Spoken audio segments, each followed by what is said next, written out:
Okay, and we're here with the last practice exam for Math 135, Chapter 6, Practice Exam 4.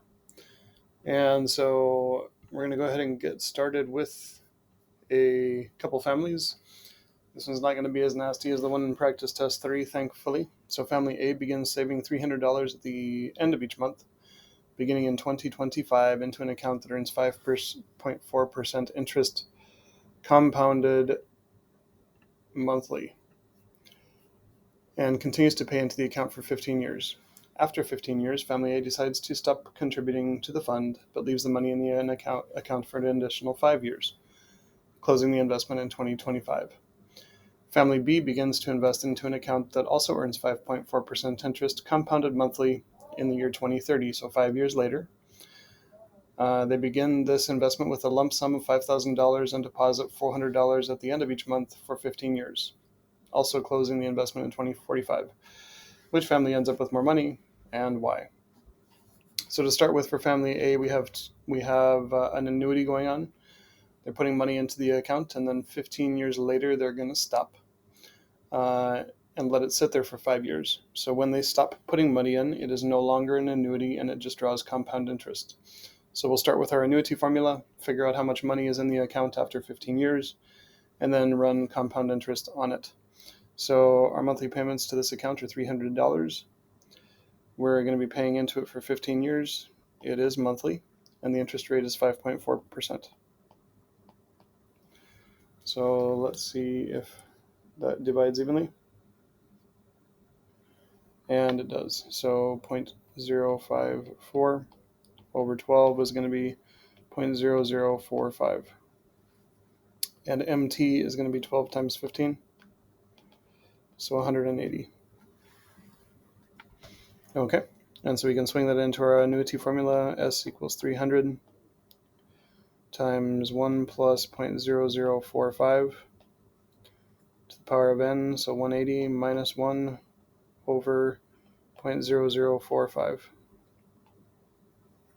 I should probably run up here and grab my future value formula. The value of this account is going up, so we do need a future value of annuity formula. And our R is going to be, what is it, 300 bucks? Our I is 0.0045. N is 180.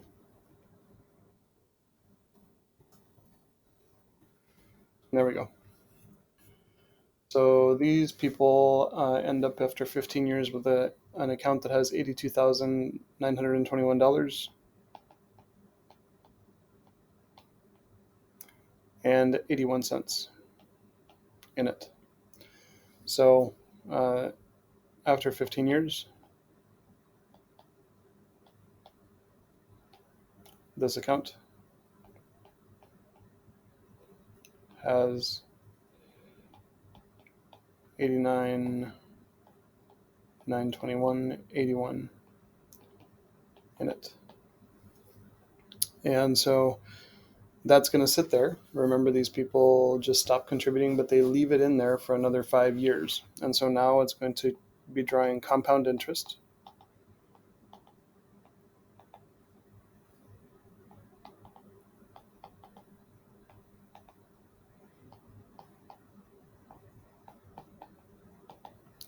And so the amount that's in the account is going to start out with compound interest at 89,921.81. The rate is going to be the same, 0.054. Still going to be compounded monthly, and it's going to be left in there for 5 years.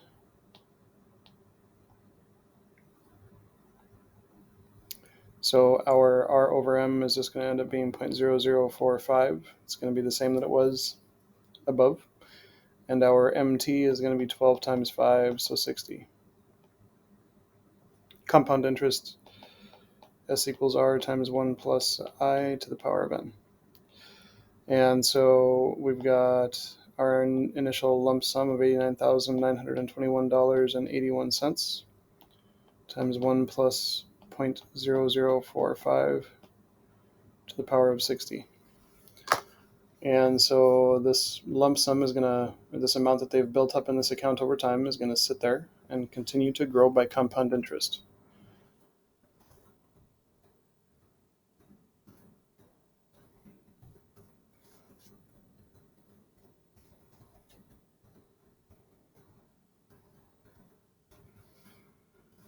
And Wolfram is going to tell us that this account value ends at $117,723.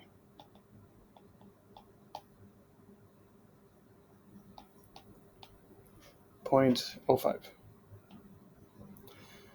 And so by leaving the money in there, they gain almost $30,000 more over those 5 years, which is pretty awesome. So this account ends with 117,723.05. And this is family A. So family A. We've got to move on to family B now. And so family B does some stuff as well. Give me a moment to get this cleared up.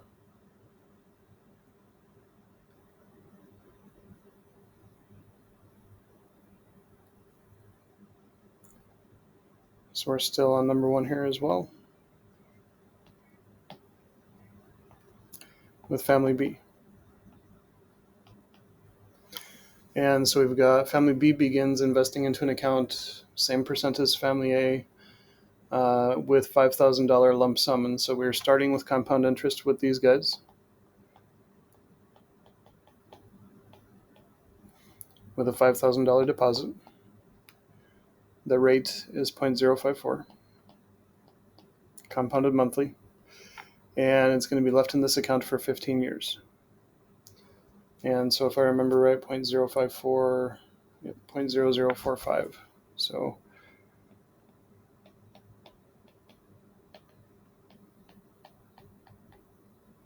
and our MT is 12 times 15, which is going to be 180. So we've got S equals 5,000 times 1 plus 0.0045 to the power of 180.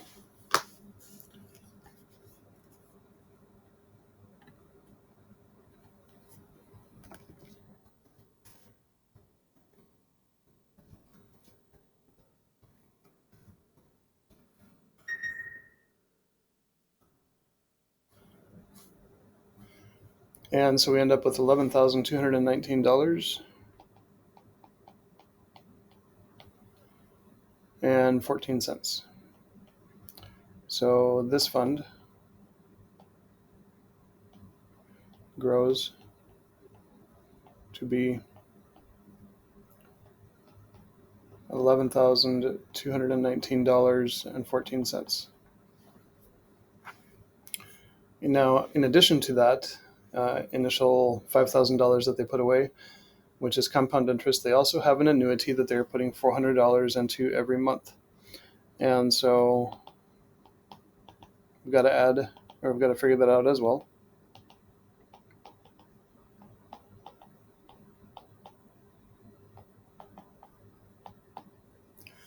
And it's $400 each month. Rate is the same. Compounded monthly, and they're going to do this for all 15 years, if I read it right. Yep, so 15 years, and so the R over M, I'm just going to skip to the decimal, is going to be 0.0045, and MT is going to be 12 times 15, so 180.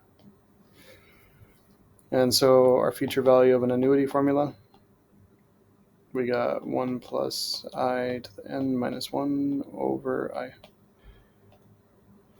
And so we're going to have S equals 400 times 1 plus 0.0045 to the power of 180 minus 1 over 0.0045. And so I need my future value of an annuity formula.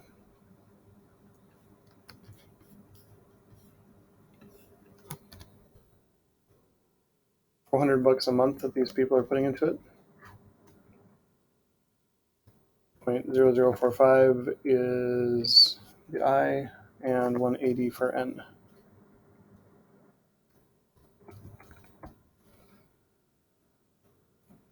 These folks end up with $110,562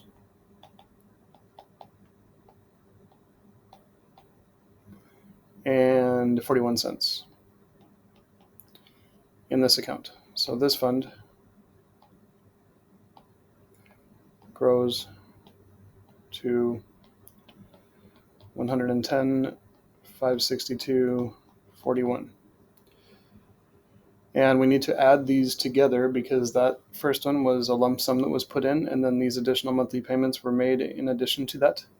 So total value is going to be the 110,562.41 plus the 11,219.14. And so running that on my calculator, see what we get.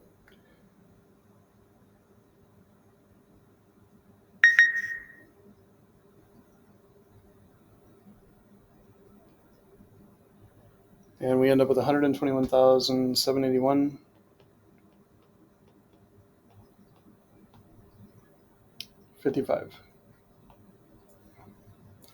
So total value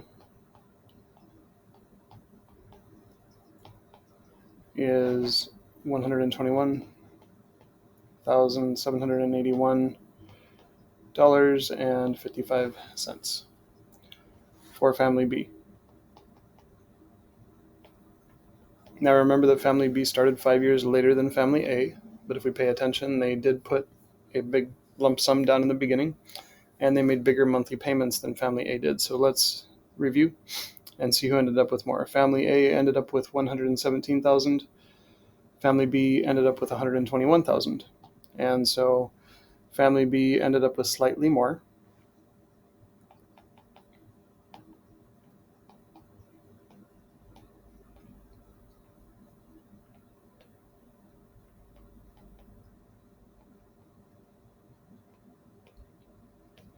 But they had to pay a lot more to do it.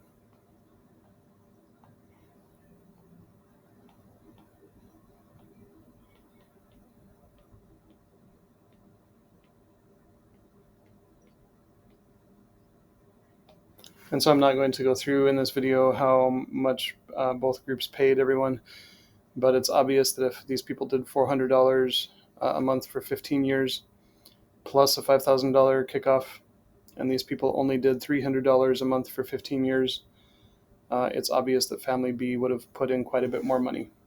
So with that, that's going to be it for problem 1.